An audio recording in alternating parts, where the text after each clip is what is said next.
All right, so the situation with John Pierce seems to be very, very peculiar.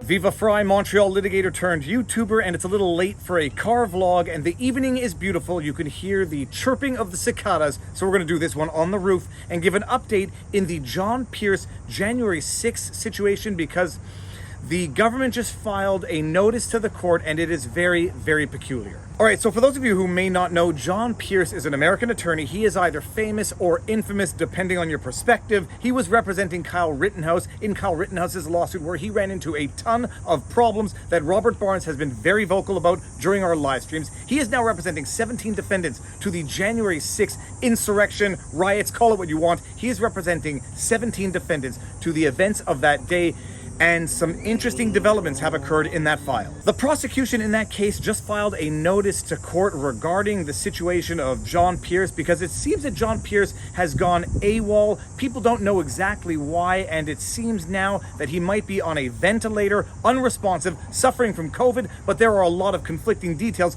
as appears in this notice to the court. The prosecution has filed this notice to the court to advise the court of the situation, of what is going on, so the court can impose whatever measures it seems are appropriate. But the notice itself contains a lot of details, a lot of conflicting information, and it is very interesting to read. Notice regarding defense counsel John Pierce Esquire. The United States submits this pleading to inform the court regarding the current status of defense counsel John Pierce Esquire and its potential impact on the defendant's case. Mr. Pierce currently represents 17 defendants charged in connection with the January 6, 2021 riot at the United States Capitol. Capitol riot, including defendant Casey Cusick, who has been charged in this case. Sadly, Mr. Pierce is reportedly ill with COVID-19, on a ventilator, and unresponsive. For roughly the past week, Ryan Marshall, an associate for Mr. Pierce's law firm who is not a licensed attorney, footnote 2, has been appearing in Mr. Pierce's place at court hearings and meetings with the government. Because Mr. Pierce is unavailable and Mr. Marshall cannot ethically or legally represent Mr. Pierce's clients, the government is making the court aware of Mr. Pierce's reported illness so that it can take steps it believes necessary to ensure the defendant's rights are adequately protected while Mr. Pierce remains hospitalized. All right, so I highlighted that footnote 2 because it's very interesting as to why Mr. Marshall is not licensed, and when you read that footnote,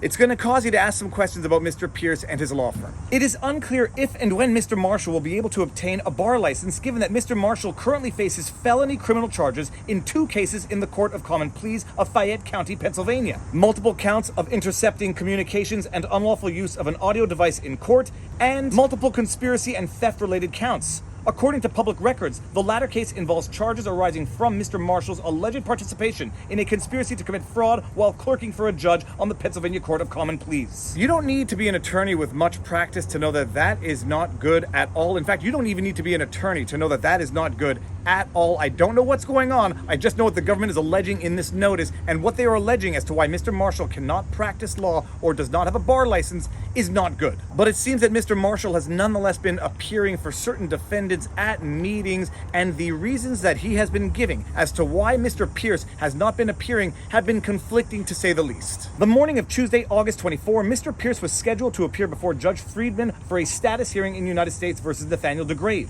Mr. Pierce was not present at the hearing. Instead, Ryan Marshall, an associate with Mr. Pierce's law firm who is not a licensed attorney, appeared in Mr. Pierce's place and represented to the court that Mr. Pierce's absence was due to a conflict. A few hours later, Mr. Marshall attended a reverse proffer session with a different defendant represented by Mr. Pierce, telling the assistant U.S. attorney that he had just gotten word that Mr. Pierce had been in an accident and was on his way to the hospital. Mr. Marshall then proceeded with the reverse proffer session in Mr. Pierce's absence. For those of you who may not know what a reverse proffer session is, because I didn't know what it was myself and had to Google it, apparently it is a meeting with the prosecutors where the prosecutors try to assure the defendant that they have a strong case and try to convince the defendant, present with counsel of course, that the defendant should agree to a plea deal because the case of the prosecution against the defendant is so strong. So apparently you have Mr. Marshall attending these meetings in lieu of Mr. Pierce, even though Mr. Marshall is not a licensed attorney. These are reverse proffer sessions in which the prosecution is trying to convince the defendants to agree to a plea deal, and the reasons that Mr. Marshall is giving for the absence of Mr. Pierce keep shifting, to say the least. The next morning, August 25, Mr. Marshall again appeared in Mr. Pierce's place at a hearing before the Honorable Amit P. Mehta in the United States versus Shane Jenkins.